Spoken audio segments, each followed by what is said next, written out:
বোকা অথবা ফুলিশ এগুলো না বলে কিউটভাবে কিভাবে বলবেন, আই মিন ফর্মাল ওয়েতে কিভাবে বলবেন? First word silly, it's not a silly mistake, you should be punished. Word number 2 goof বল, যখন কেউ মজা করে বোকার মতো আচরণ করে তার মানে সে আসলে বোকা না।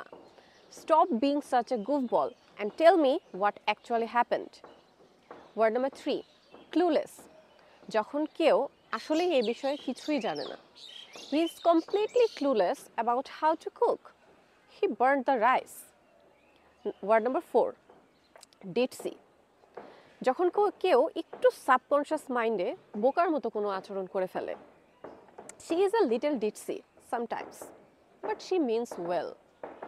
Word number 5 you are so sweet sometimes, তার মানে হচ্ছে যখন কেউ কারো ভালো করতে গিয়ে ভুল করে ফেলে, মানে হচ্ছে ভালো করতে যে বোকার মতো আচরণ করে ফেলে।